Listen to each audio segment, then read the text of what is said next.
Hello students, welcome to EPG Pathshala. I am Dr. Ranjit Singh from Environmental and Industrial Biotechnology Division, TERI, New Delhi. Today we are going to discuss about the module Renewable and Non-Renewable Energy from paper Environmental Biotechnology. After completing this module, you shall be able to understand about energy and its resources, forms of energy, non-renewable and renewable energy, biofuels and biodiesel, advantages and disadvantages of different forms of energy. So what is energy? Energy is the amount of force required to move an object from one position to another position or the capacity of a system to do a work.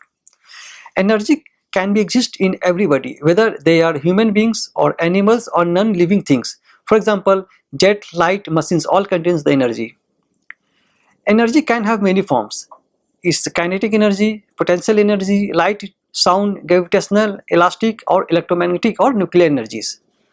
According to the law of conservation of energy, any forms of energy can be converted into another form and the total energy will remain the same. For example, when we charge our mobile phone, the electrical energy is converted into the chemical energy which gets stored and inside the battery. This diagram showing the primary energy consumption in India by sources and sector in 2013.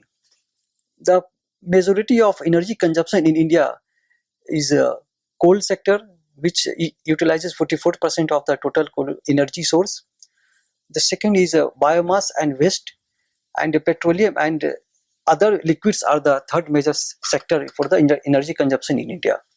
The others is natural gas, nuclear energy, hydroelectric energy and other renewable energies. These energy consumptions are used for industrial purposes, domestic purposes and for transportation purposes, and food preparations, communications as well as many more applications. These energy sources include both renewable energy as well as non-renewable energies. What are the sources of energy? The sources of energy can be broadly classified into two groups: non-renewable resources and renewable resources. Non-renewable resources constitute 84% of the total energy source, whereas renewable resources constitute 16% of the energy source. Non-renewable resources are called non-renewable because these energy sources exist in the form of fossil fuels, and these resources are available on Earth in the limited quantity. These resources will vanish in the near future and it cannot be regenerated within a short span of time. And there is an environmental concern for the use of the non-renewable resources, whereas renewable resources are natural resources and it is the conventional energy resources. It can be replenished in a shorter period of time, available in the plenty. Example is energy from the sun, energy from the wind and energy obtained from the plant biomass. Renewable energy technologies are suitable for large-scale productions, small off-grid applications. These renewable energy resources are needed to replace fossil fuels. Now we will discuss about main forms of non-renewable energy. Non-renewable energies are coal, natural gas, nuclear energies, oil. First, we will discuss about fossil fuels.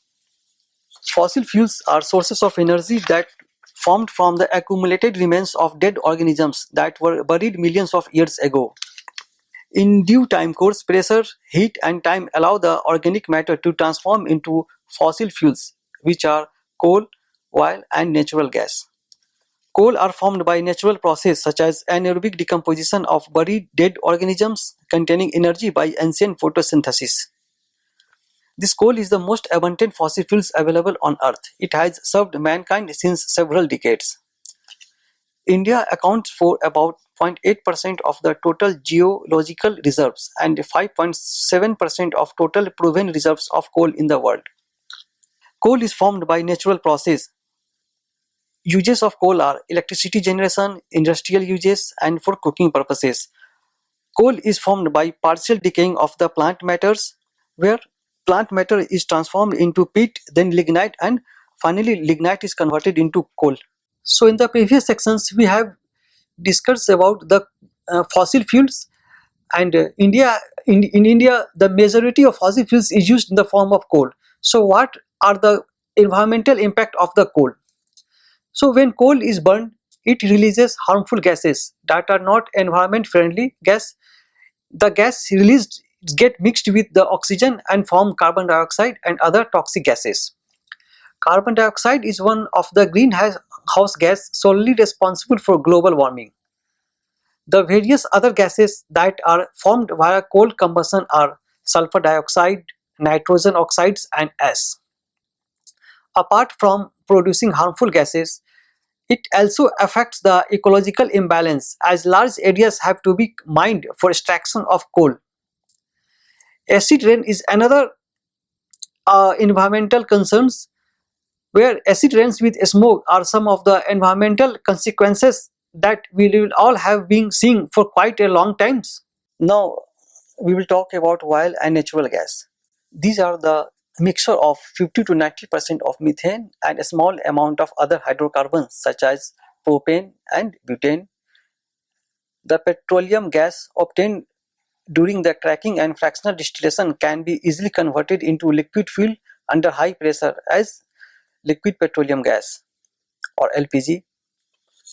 If the natural gas contains lower hydrocarbons like methane and ethane, it is called dry gas, whereas wet gas is when natural gas contains higher hydrocarbons like propane and butanes.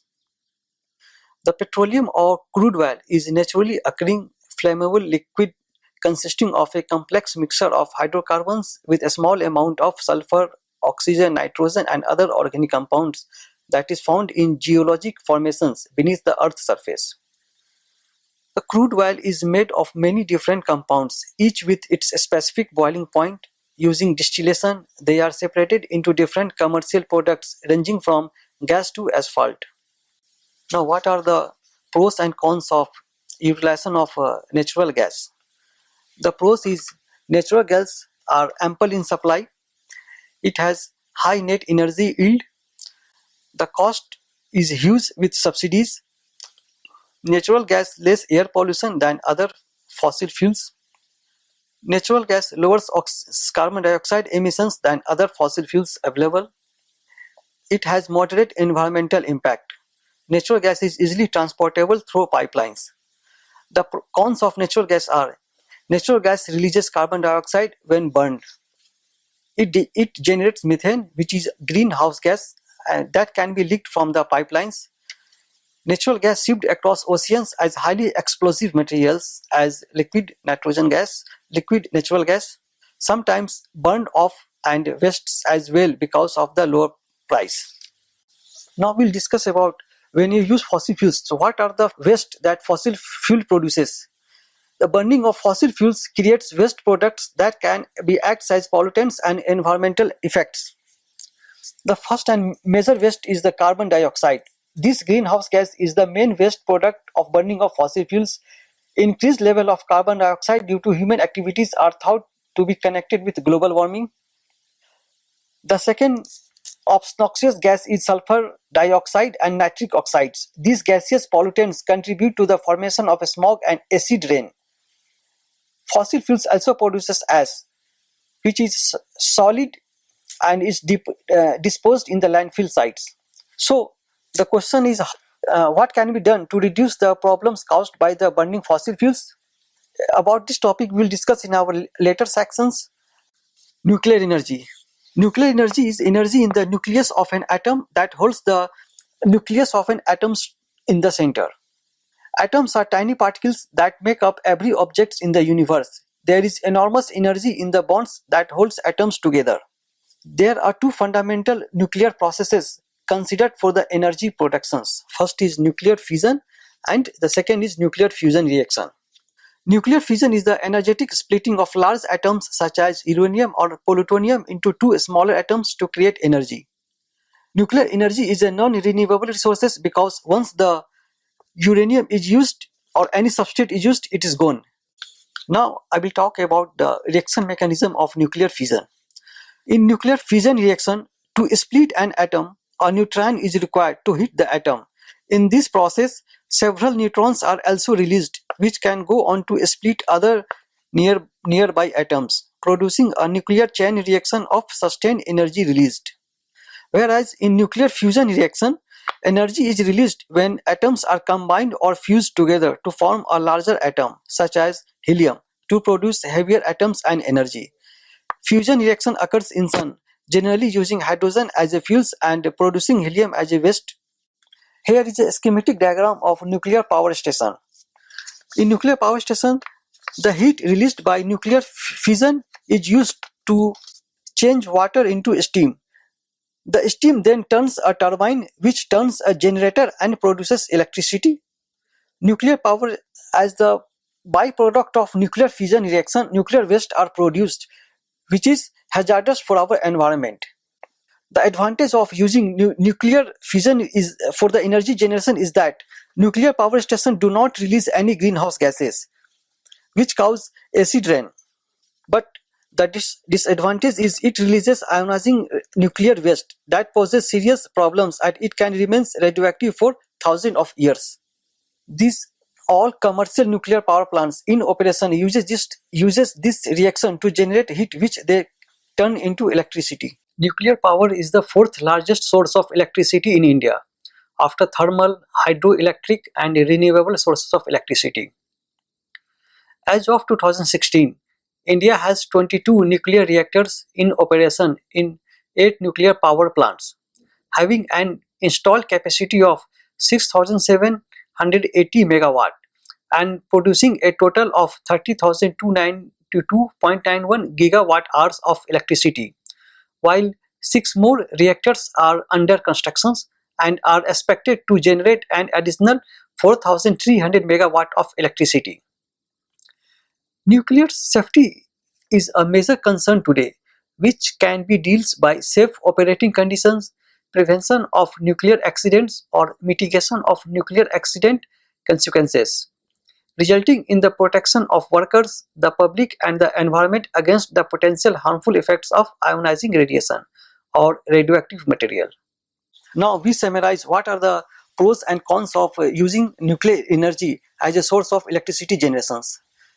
The pros is nuclear energy is sustainable as nuclear waste is recyclable, it is ecological, nuclear energy emits nothing into the environment except hot water and it has no emission of carbon dioxide and sulfur dioxide. Nuclear energy is independent, cheaper to run once built, it has no demand for fossil fuels. The cons of using nuclear energy is generation of nuclear waste. Nuclear energy produces radioactive waste that must be controlled and kept out of the environment for long period. Risk of disaster. Accidents could be very scary and many people feel uncomfortable with nuclear power. The major cons is cost of its construction of a nuclear power station. Complexity causes the upfront cost of a nuclear power plant to the much higher than for a comparable coal-based power plant. These are the main forms of renewable energy. Renewable energies are wind energy, solar energy, geothermal energy, bioenergy or hydro energy. This figure explains share of renewable energy capacity and generation in India. The left panel is showing the renewable energy potential of India, which has a major portion is solar energy. The right panel is showing the actual share of generation of renewable energy in India, which is still very less share of energy generation in India, which has to be increased to a significant level. Now, solar energy. Solar energy is the energy derived from the sun in the form of solar radiation, where solar radiation is converted into electricity either directly using photovoltaic systems or directly using solar power. The sun's energy comes from nuclear fusion reaction, where hydrogen nucleus fuse into helium nucleus and generate energy. Solar technology are broadly characterized as either passive solar or active solar, depending on the way they capture, convert, and distribute solar energy. Active solar techniques include the use of photovoltaic panels and solar thermal collectors to harness the solar energy. Passive solar techniques include orienting a building to the sun selecting materials with favorable thermal mass or light dispensing properties, and designing space that naturally circulate air. Solar energy applications include day lighting, solar hot water, solar cooking, and high temperature process heat for industrial purposes. Solar energy pros and cons. The pros are: solar energy is renewable energy source. It is abundant available. It is sustainable, environmentally friendly, reduces electricity cost. The cons is it is expensive, intermittent energy source, as access to sunlight is limited at certain times. For example, morning and nights the sunlight is available. Solar energy requires space, storage and backup are necessary. Wind energy. Wind energy or wind power. It describes the process by which wind is used to generate electricity. A windmill converts the kinetic energy of moving air into mechanical energy that can be either used directly to run the machine or to run the generator to produce electricity. Preferred locations for wind farms are areas where winds are stronger and more constant, such as offshore and high altitude sites. By the end of 2015, India had the fourth largest installed wind power capacity in the world. So now we will talk about pros and cons of using of wind energy as the renewable energy source. The pros is it is a clean source of energy, produces zero greenhouse gas, but it is cost effective, extra savings for land and honors rapid growth and huge potential. The cons are wind reliability. It is an intermittent source of energy. We have to depend on the wind to generate the electricity out of wind energy. It can be threat to human and wildlife. For example, birds and bats, noise and visual pollution, expensive to set up, suitable only to certain locations. Hydro energy. Hydro energy is energy that is generated from water and converted into electricity. It is a clean energy source and it does not emit any harmful chemicals. Hydro energy can be obtained by using many methods of capture. For example, the most common method of using energy from water is a hydroelectric dam, where water is built up on one side of the dam, then water coming down through an area that causes turbines to rotate and the energy is generated through a generator. The pros and cons of hydro energy. Hydro energy is cheaper than using other methods to convert energy into electricity. It is reliable and can be used almost immediately when turned on to meet the demand for electricity. The cons of hydro energy is it can sometimes change the natural flow of the water, which can make it possible to harm flora and fauna in the water. It can also damage area with wildlife, as when creating a hydroelectric dam, area must be flooded. Now we will discuss about bioenergy or biofuel. Bioenergy is energy derived from the conversion of biomass, where biomass may be used directly as fuels or processed into liquid and gases. Biomass is any organic material which has stored sunlight in the form of chemical energy. Wood waste, straw, manure, sugarcane waste, and many other byproducts from a variety of agricultural processes can be considered as bioenergy. Forms of bioenergy. The forms of bioenergy are as biogas, biomass, biodiesel, and liquid biofuel. So what are biofuels? This category of bioenergy includes any kind of biomass that is converted into liquid fuel primarily for transportation purpose. The liquid biofuel is usually either bioalcohol such as bioethanol or biodiesel. Bioethanol can be produced from agriculture residues, food crops such as corn, sugarcane, and sugar beets. Cellulosic ethanol can also be made from wood or paper waste, as well as especially grown grasses such as switchgrass or from agriculture residues.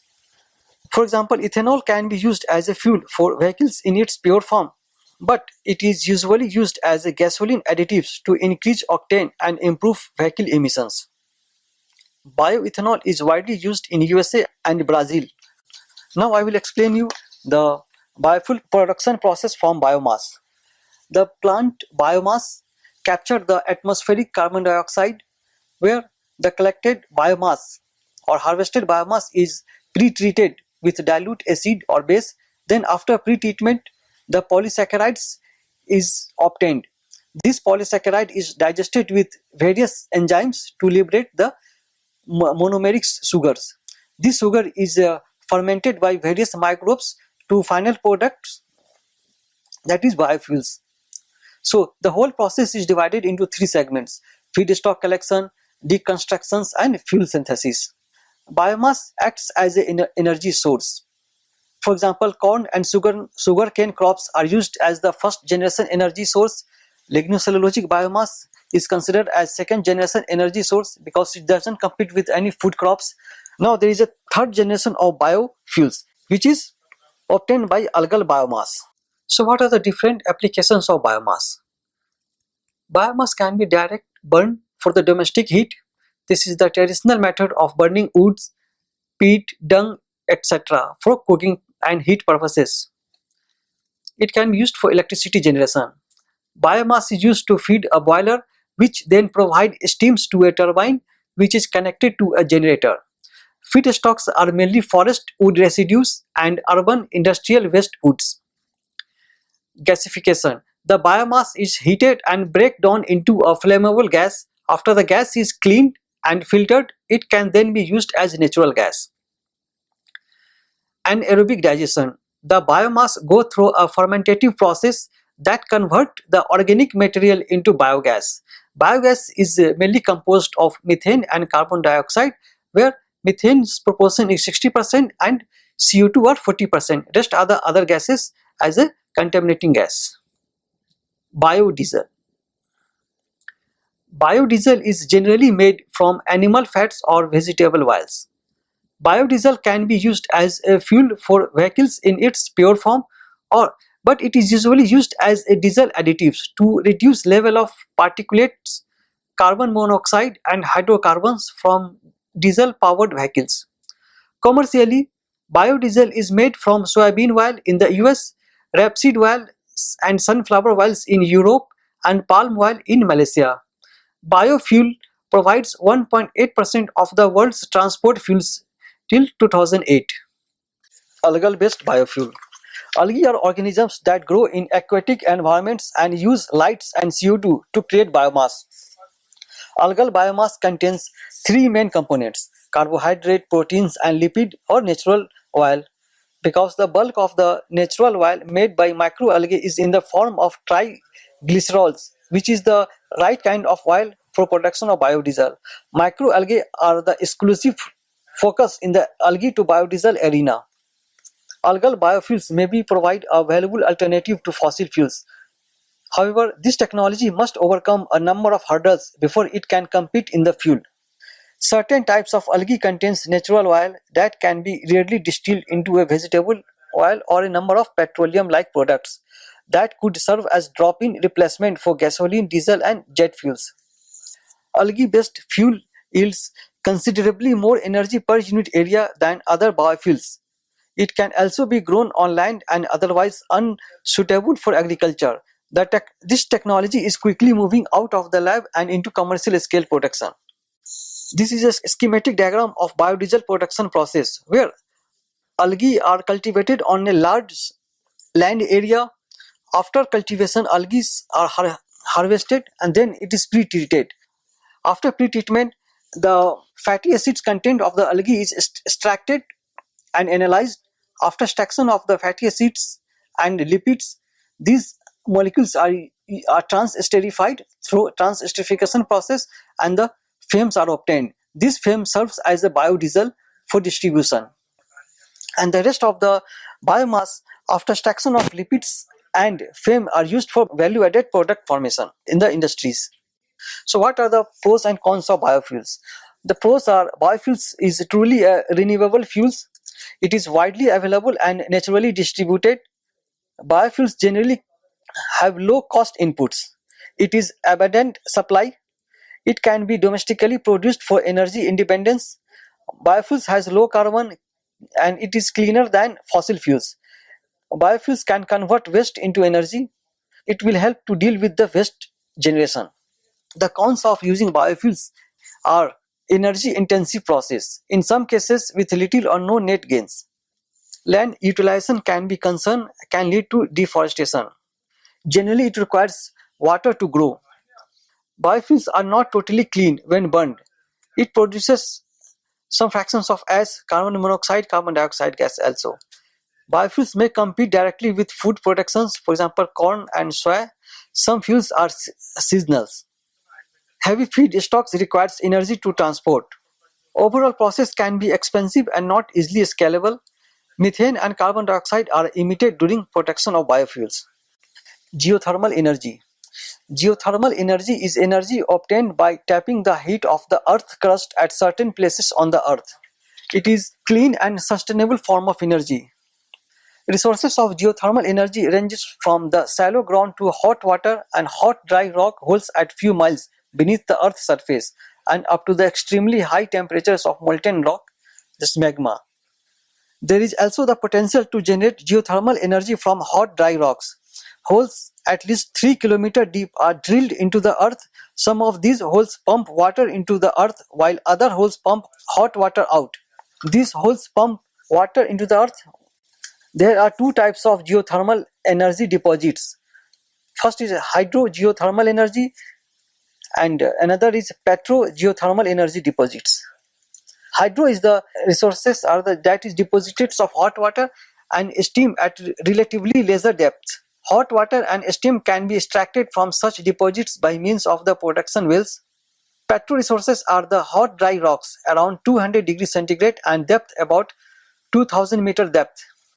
This graph is showing the power generation by source in India in the new policy scenario 2015, where it can be easily observed that the majority of the power generation in India is obtained by burning of coal and natural gases, whereas the proportion of bioenergy is very less in India. Now we will discuss about energy and environments. What are the relationships between both of them? So energy and environments have a strong relationships. The production and consumption of energy is one of the biggest causes of environmental damage on earth, as it leads to large amount of destructions of natural resource landscapes and habitats through the process of fuel extraction, pollution of soil and climate change. Energy is at the heart of many of the world's current environmental pollutions and problems, and poses many other problems for the sustainable development. So we need some energy conservations. Why should we go for the energy conservations? So energy conservations is needed to protect our environment from drastic changes, to save the depleting resources for our future generations, and the rate at which the energy is being produced and consumed can damage our world in many ways. It will help us to save the environment. We can reduce those impacts by consuming less energy. So in this module we have learned that uses of energy and its resources. We have also learned different forms of energy, about non-renewable and renewable energy.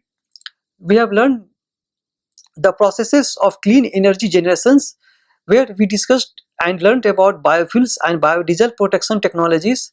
We have also learned advantages and disadvantages of different forms of energies and their uses.